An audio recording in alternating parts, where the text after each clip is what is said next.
Oi, gente, tudo bem? Eu sou Gabriela Zimmermann e esse é o Impacto Positivo Entrevista. Hoje eu converso com a Ana Cláudia Ruicard Achabarrian, que é advogada, especialista em direitos humanos e ESG, é CEO da Coerente Sustainable Solutions e autora de livros sobre ESG. Nós falamos sobre a convergência desses temas, sobre trabalho análogo à escravidão, discriminação, trabalho infantil e sobre a cadeia de valor. Vem comigo?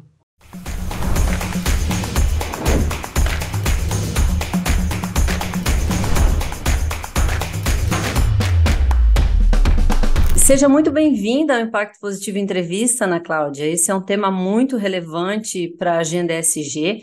Nós estávamos ansiosos para trazer essa discussão para o programa. Seja muito bem-vinda. Muito obrigada, Gabriela. Eu quero agradecer o convite e cumprimentar todas e todos que nos assistem. Legal. Na primeira pergunta, eu já queria trazer aqui para o nosso público, né, essa questão de onde que os direitos humanos entram nas estratégias ESG, porque às vezes quando a gente fala isso, as pessoas podem ficar, mas como assim, né?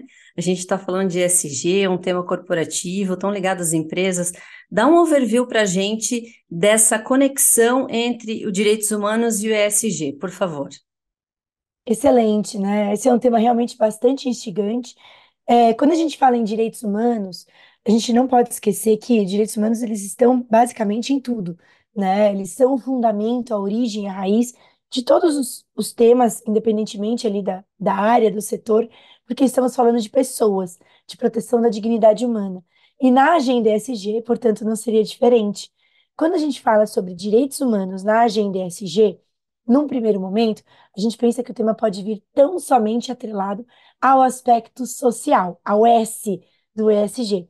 Afinal, falar sobre o S é falar sobre pessoas em sentido muito amplo. E nesse caso, a gente vai envolver, sem dúvida alguma, direitos humanos. Mas é muito importante a gente trazer aqui também a compreensão de que direitos humanos também se encaixam no E, no aspecto ambiental da agenda ESG, o environmental, e também nas perspectivas de governança, no G, né? Quando a gente pensa numa governança, numa gestão responsável de uma empresa, essa gestão também vai lidar com pessoas.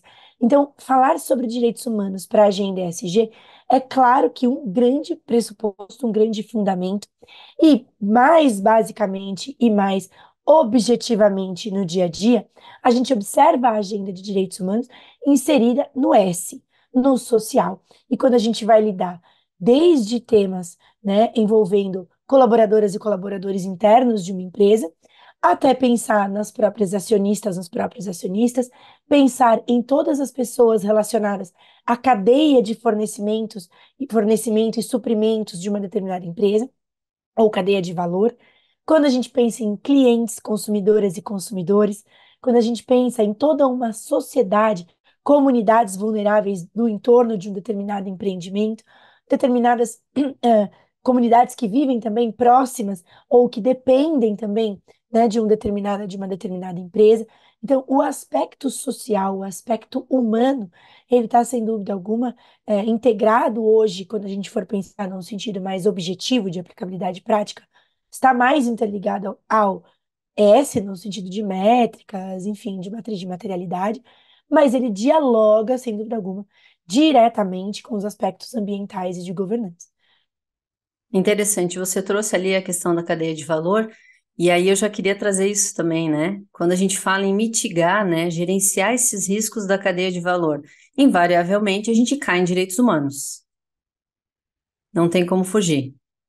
De forma alguma, não tem como fugir, porque quando a gente pensa em cadeia de valor, né, muitas vezes a gente observa a ideia de cadeia de valor com um olhar muito da administração, muito da gestão, que pensa em cadeia de valor como aquelas empresas fornecedoras, subcontratadas, terceirizadas, e esquece, na maioria das vezes, que essas empresas também são formadas por pessoas, com prestadoras e prestadores de serviços que são pessoas.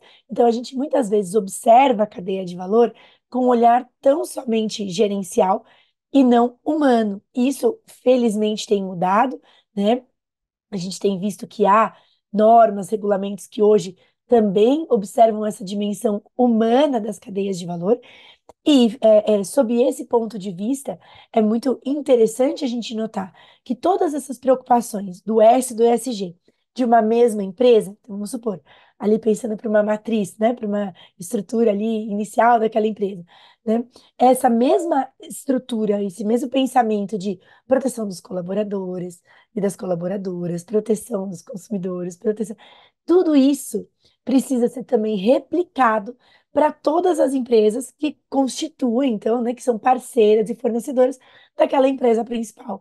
Então, é como se a gente fizesse ali um dominó, né, como se a gente tivesse um efeito dominó de que essa preocupação com os direitos humanos naturalmente vai acabar indo de empresa a empresa que constitui essa cadeia de valor, independentemente ali de pensar no tier, né? Então, se a gente for pensar um primeiro fornecedor ali direto ou um subcontratado, né, daquele determinado fornecedor. Então, isso vai caindo mesmo, essa preocupação, ela vai quase que derrubando, né, as outras pecinhas do dominó. Acho que legal fazer ter essa visão, né, porque, de fato, essa proteção e essa preocupação com a proteção da dignidade humana, ela precisa ser controlada e organizada, né, em toda a extensão dessa cadeia.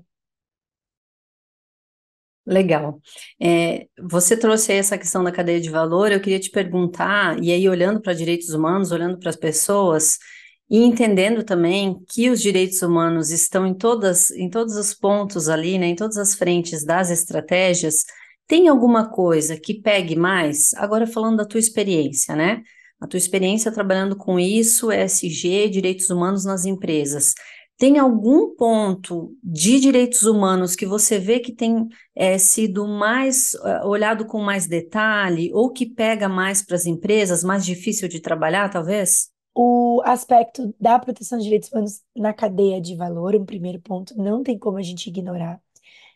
Principalmente quando a gente está falando em fornecedores terceirizados, porque esse é um ponto muito crucial, porque muitas vezes os fornecedores têm desconhecimento da agenda ESG, têm desconhecimento da agenda social, da agenda de direitos humanos, né? Já tive casos de fornecedores que falavam que faziam trabalho social, que tinham o pilar social do ESG, mas que estavam trabalhando tão somente com filantropia.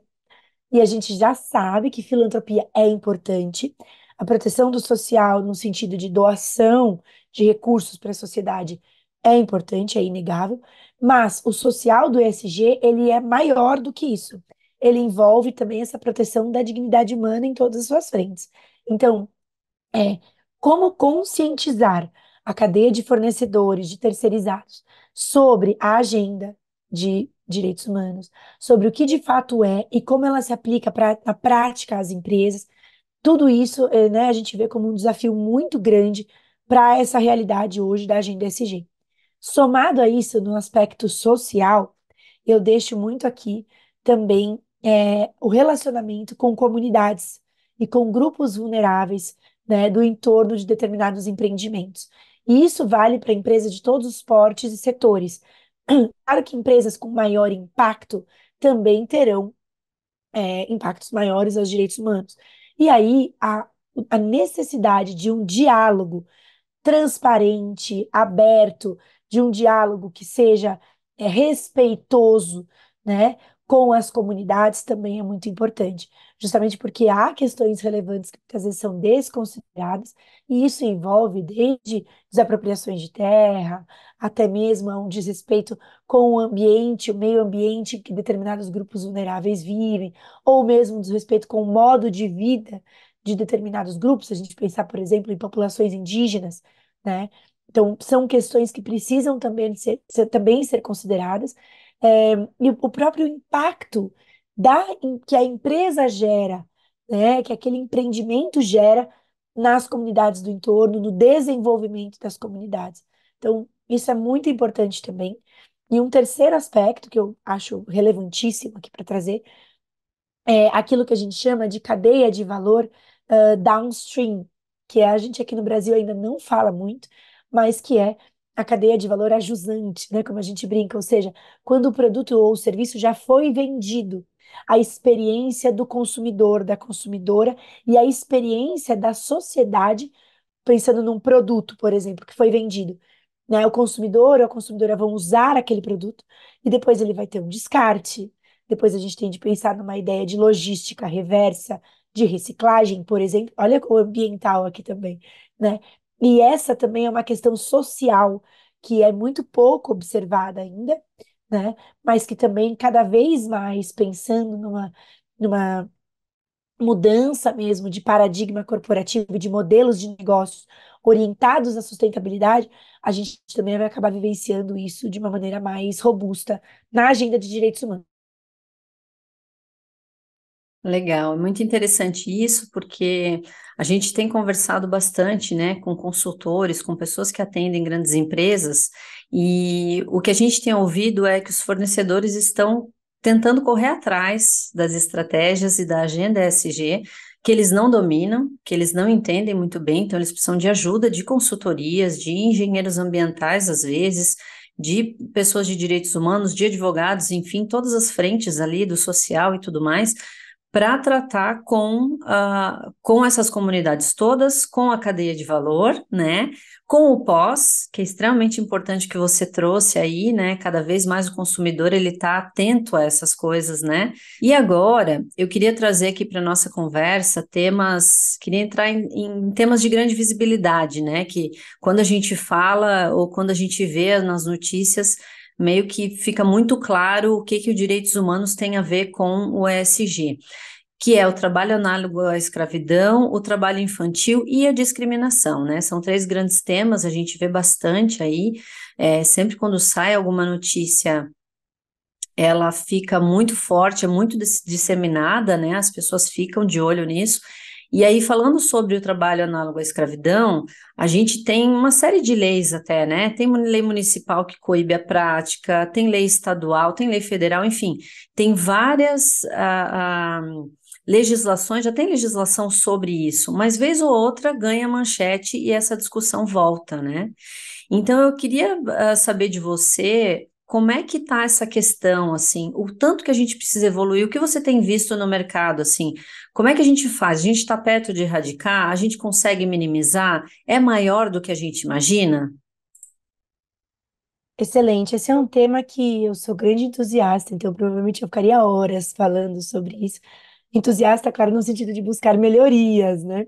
É, quando a gente pensa em trabalho análogo à escravidão, acho que primeiro é muito importante a gente compreender, claro, né? Essa não é só uma questão do Estado brasileiro, é um problema global. Trabalho análogo à escravidão é um problema global. Um problema que, claro, ele vai afetar sobremaneira os países do sul global e principalmente aqueles países que, né, são, eu vou usar o termo subdesenvolvidos, a ONU usa o termo em desenvolvimento, enfim, né, mas que são países que têm uma taxa, problemas econômicos graves, sociais, históricos também, em relação à própria exploração humana, né? O Brasil, agora falando mais especificamente, obviamente tem um histórico, um passado muito entristecedor em relação ao trabalho, né, à escravidão, por assim dizer.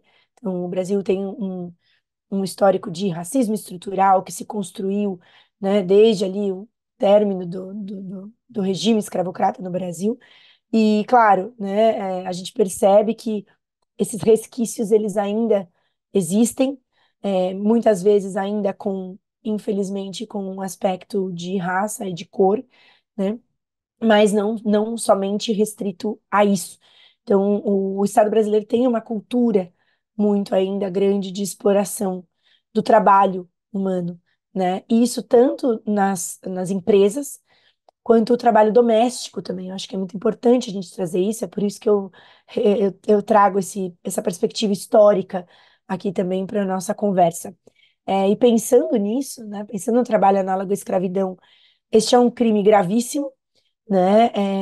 Um crime também de característica inafiançável, trazendo um pouco para o direito, né? É, um crime inafiançável. Quando a gente pensa em normativas, o Estado brasileiro tem regras robustas em relação à temática. E o problema mais grave, a meu ver, é tanto cultural, nessa perspectiva de exploração mesmo, tanto socioeconômico, quando as pessoas elas aceitam propostas que muitas vezes elas são ali, né, boas num primeiro momento, parecem boas, né, elas são ludibriadas, é claro, e acabam sendo submetidas a uma condição altamente exploratória. E por conta de uma desigualdade abissal, uma desigualdade econômica abissal do país, isso também acaba sendo mais presente. É, e também em função de um problema muito grande ainda com o tema da fiscalização, né? Então, não dá para a gente negar isso. Então, o problema não é falta de legislação. O problema, sem dúvida alguma, é uma cultura, uma questão socioeconômica, aliadas à falta de fiscalização, né? É óbvio que existem iniciativas muito importantes e relevantes no território nacional, as quais eu realmente admiro. Os trabalhos de fiscalização do Ministério Público do Trabalho são realmente muito ricos, né? O próprio também, a gente pensa ali Ministério Público Federal também com um trabalho muito grande na frente de empresas de direitos humanos, de enfrentamento ao trabalho análogo à escravidão. Então a gente vê Justiça do Trabalho também hoje com casos, né, e já uma visão muito mais ampliada, a própria lista suja, né, do trabalho escravo no Brasil também como um instrumento de transparência destes casos.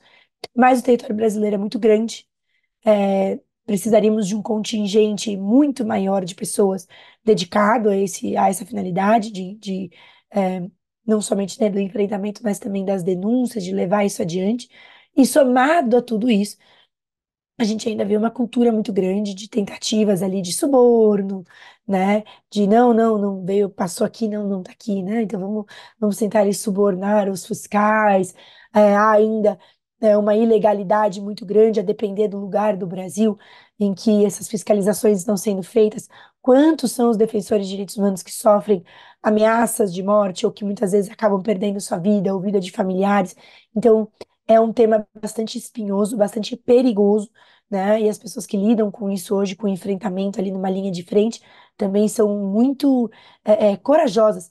Muitas delas, inclusive, estão na lista nacional, né, de proteção a defensoras e defensores de direitos humanos. Então, é válido falar sobre isso também, porque muitas vezes a gente não chega até essa ponta, né? E muitas vezes a gente vê que agentes econômicos têm algum tipo de ligação também com né, com essas práticas e esses abusos. Então, é importante falar sobre isso.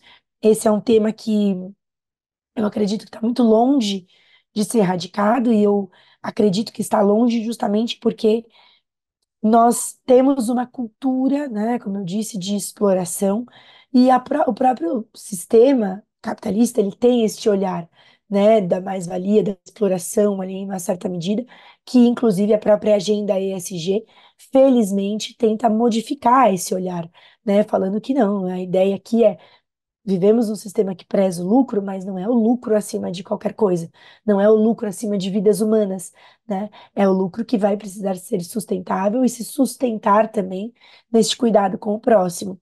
Eu sempre falo, Gabriela, que sustentabilidade vem de dentro para fora, né? Então, se eu, por exemplo, empresário, não tenho um cuidado com os meus colaboradores e as minhas colaboradoras, né? É um problema. Eu já tenho um problema de sustentabilidade, de governança e de direitos humanos altíssimo. Se eu, como empresária, na minha empresa, faço tudo isso, trago proteção de direitos humanos, tenho ali respeito, mas dentro da minha casa não trato bem as pessoas que trabalham para mim, eu ainda estou com um problema grave de violação de direitos humanos. Então, sustentabilidade é algo que vem de dentro para fora, é algo que a gente tem que trabalhar na gente também, né? E a questão do trabalho análogo à escravidão, sem dúvida alguma, vai perpassar também isso, porque aquela pessoa que está explorando, ainda que ela contrate um terceirizado que explore, e se ela não faz este controle, né, muito provavelmente ela também está sendo conivente para com esse tipo de exploração. Eu vejo que muitas coisas da agenda ESG, e aí, para trazer para a nossa realidade, é um pouco assim. é nossa responsabilidade, né? A gente tem um pouco a fala de, mas isso não é comigo. Mas não fui eu que fiz assim, né? Tava todo mundo estacionando ali, eu coloquei meu carro ali também. Eu vi que não podia, a placa estava ali, mas estava todo mundo colocando ali. Então, quando você traz esse elemento cultural, né, eu acho que isso é muito forte, porque é uma questão de se é cultural, as pessoas elas nem se dão conta que está errado. Elas simplesmente passam a perpetuar. E a gente acho que chegou num momento que não dá mais tempo da gente esperar as pessoas se darem conta, né? As pessoas precisam se educar, as pessoas precisam passar por letramentos, por vontade delas mesmo, para a gente poder alcançar esse momento que a gente tanto fala, que isso é falado há bastante tempo já, né? Mas que a gente espera chegar. E aí uma outra coisa que eu fiquei bastante chocada, quando eu estava pesquisando, não tinha muito contato com esse tema, que é o trabalho infantil, já tinha lido alguma coisa, ouvido falar, mas aí pesquisando para a nossa conversa, eu fiquei extremamente chocada com esse dado do IBGE. Eles fizeram uma análise ali, né, que em 2022, quase 2 milhões de crianças e adolescentes entre 5 e 17 anos estavam em situação de trabalho infantil. O que me pegou mais aqui foi a idade mesmo, sabe? 5 anos, a partir dos 5 anos. E esse contingente representa 4,9% da população na faixa etária. Quer dizer, não é pouco, é bastante criança nessa situação, né? E outro ponto também que me saltou os olhos nesse dado é que o IBGE diz que esse número aumentou de 2019 a 2022, e aí a gente pode até traçar um panorama ali, uma relação com a pandemia, né? Muito provavelmente, esses dados devem ter aumentado nesse período, porque a gente sabe tudo o que aconteceu na vida das pessoas, mas eu fiquei extremamente chocada, Ana, com essa informação. E aí queria te perguntar também como é que você vê esse tema e o que tem se falado sobre isso. Excelente. Esse é um tema que, de fato, né, ele escancara uma realidade que a gente já vive há muito tempo. A pandemia, eu acho que é muito importante falar sobre isso, né? Sem dúvida alguma, esses dados se alteraram em função da pandemia de Covid, né? A gente teve ali taxas de desemprego que aumentaram no território brasileiro, a economia sofreu abalos, não tem como trazer isso. Muitas crianças fora do ambiente escolar, né? E muitas crianças ali de famílias de baixíssima renda que precisavam, de alguma maneira, ter os filhos ali também ativos, né? Não tô justificando isso, mas trazendo um fato, né? Uma realidade. Então, sem dúvida alguma, a pandemia ela contribuiu. Eu sempre falo que a pandemia não criou nada novo, ela só escancarou problemas existentes, né? E o trabalho infantil, sem dúvida alguma, foi um deles. É, Em relação a esse tema, na agenda ESG é um tema altamente prioritário também. A gente pensa sempre, né, em grupos vulneráveis e trabalho infantil. O trabalho infantil se insere nessa perspectiva. Numa relação de grandes empresas, dificilmente se vê o trabalho infantil. Então, né, quando a gente faz auditorias, mapeamentos de riscos aos direitos humanos, né, é, a gente não tem indícios na linha de frente ali daquela empresa de trabalho infantil. A gente acaba vendo trabalho infantil naturalmente nos terceirizados, nos subcontratados. Então, na cadeia de valor, né? E é por isso que aquela temática que a gente comentou no início da nossa conversa, ela é tão relevante, justamente porque é nesses espaços da relação de trabalho e da relação ali de uma cadeia de fornecimento que se insere, em sua maioria, o trabalho infantil. Um ponto aqui que eu acho que é muito importante ressaltar é, de novo, né, que não obstante termos normas de enfrentamento ao trabalho infantil, e até fiscalização em um certo aspecto, né, ainda também existe em alguns lugares, algumas regiões, existe uma cultura de normalização do trabalho infantil. E ainda também eu falo uma cultura justamente porque muitas pessoas dizem assim, ah, quando eu era criança, eu trabalhava. Principalmente as gerações que hoje já estão ali, né, um pouco mais adiantadas em relação a nós, a gente ouve, ah, não, quando eu era criança eu trabalhava, trabalhei desde os 8, 10 anos de idade, isso nunca me matou, né? Então, são argumentos que ainda se reproduzem. Então, ainda se vê o trabalho infantil com normalidade, ou argumentos da espécie, não, melhor eu trabalhei, eu não fiquei roubando, não fiquei, né? Então, as pessoas também associam o não trabalhar das crianças à criminalidade, né? Quando, na verdade, a gente sabe que lugar de criança na escola, é educação, né? O que as crianças precisam é o do brincar. Então, a gente não fala muito sobre isso, não traz isso muito, né, quando vai trabalhar ali com grandes empresas em relação ao tema, justamente porque elas já não têm isso tão no seu dia a dia. Agora, quando a gente vai descendo nas cadeias de valor, e por isso que é tão importante este engajamento com fornecedores, com terceirizados, com subcontratados, e, sobretudo, trabalho infantil, sobretudo, a gente vê no campo, né? Então, quando a gente fala sobre isso, eu trago muito a necessidade de a agenda ESG conversar cada vez mais com o agro, conversar cada vez mais com o trabalho, né, no campo, que é onde a gente ainda vê dados alarmantes dessa realidade, em locais também mais afastados, ali no território nacional, né? O Brasil é muito grande, né? A gente esquece, muitas vezes a gente está ali nos grandes centros urbanos e a gente esquece da magnitude do território nacional, né? Mas também chegar até essas localidades e fazer e trazer essa compreensão de que, claro, isso é um problema estrutural que envolve também o acesso à educação e outras questões relacionadas à dignidade da criança, né? Mas criar essa conscientização e mudar essa cultura de que criança tem que trabalhar, de que criança não trabalhou e nunca morreu, não, né? Mas para reverter esse cenário, olha, as crianças vão ser o futuro também de um planeta mais sustentável. Então, se a gente não começar esse processo de educação agora, né, essas crianças também vão crescer sabendo e replicando, normalizando novamente este modelo de exploração. E aí tem uma coisa interessante que me veio agora, enquanto a gente estava falando aqui, que é a gente falou muito de cadeia de valor nas empresas, né? E aí, quando eu falo em trabalho infantil, enfim, ou que trabalho análogo à escravidão mesmo, olhando para esses temas de direitos humanos, como é que está a responsabilidade do consumidor, né? Então, como eu me relaciono com o que eu compro? Eu estou olhando para a cadeia de valor do que eu estou comprando? Você tem visto muito isso, essa preocupação, porque assim, a preocupação das empresas, ok, as empresas cumprirem a agenda ESG, elas precisam, e isso é necessário, essa não é a questão, mas vem também uma responsabilidade do consumidor, né? Porque se o consumidor tem essa preocupação com descarte, com o que vai ser feito dos produtos, como que o consumidor está se relacionando, com produtos, por exemplo?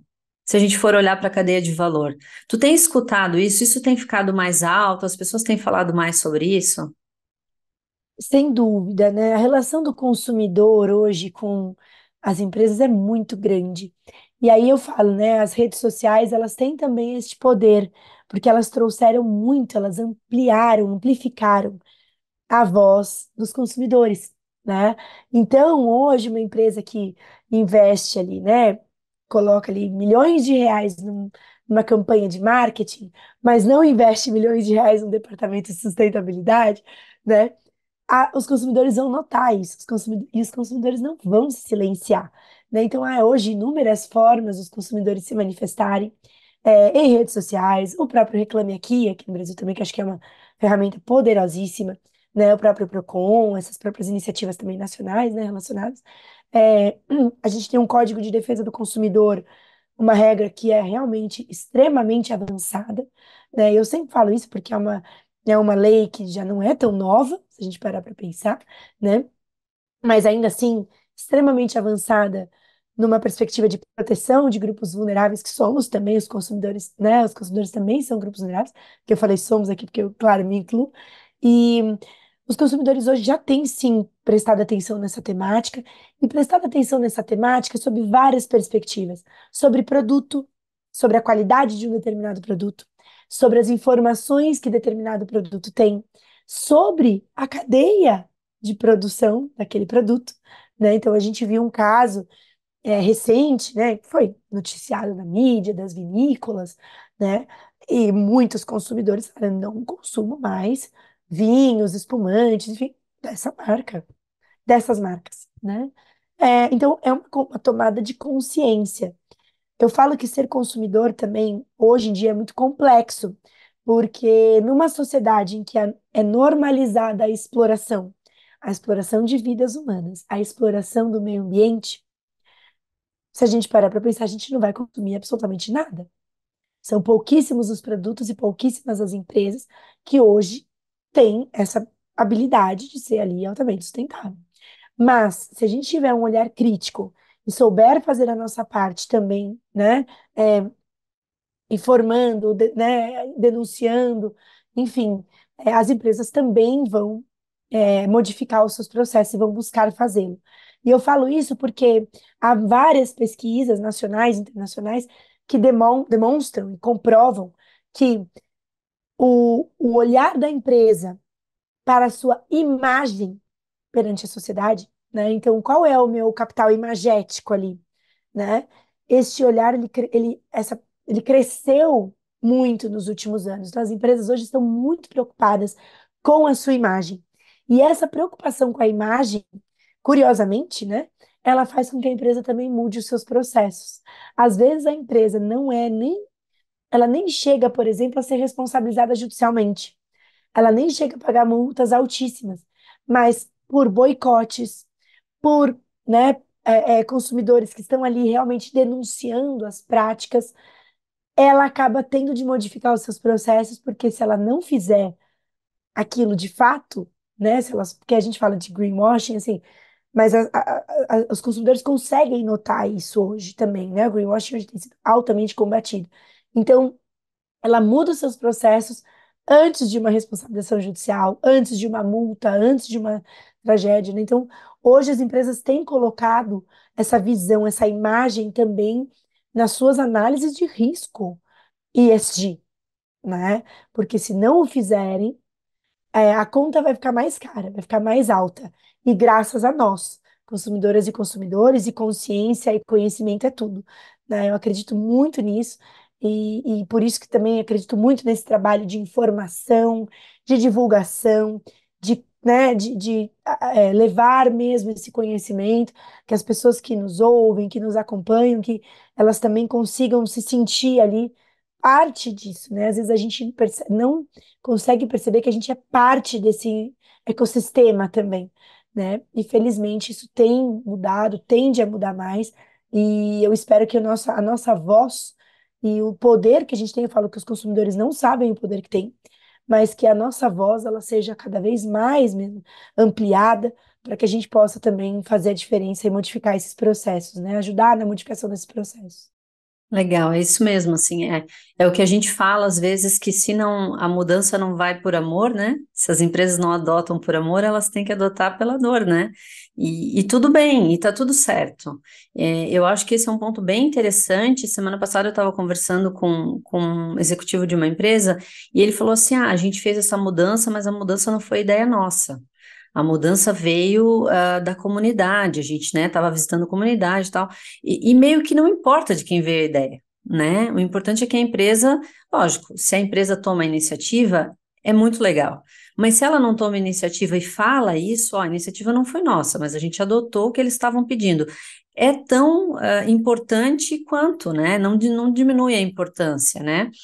É, eu queria te agradecer pela conversa, o nosso papo é rápido, o tema é extenso, mas eu acho que a gente conseguiu cobrir aí bastante esses pontos específicos. Muito obrigada pela tua participação aqui com a gente. O Impacto Positivo Entrevista geralmente traz temas para iniciar um debate, então a nossa ideia é justamente essa, a gente fomenta e provoca essa discussão.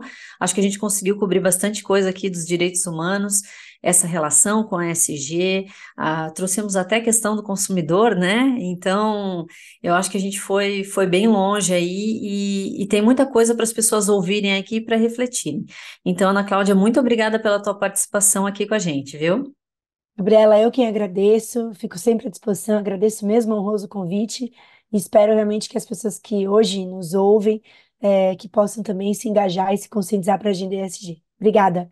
Então é isso, gente. Muito obrigada por acompanhar mais essa edição do Impacto Positivo Entrevista. Nos siga no YouTube, no Spotify, vote no programa se você acha que ele merece e acompanhe nossas redes sociais para saber quando que é a próxima edição. Até lá!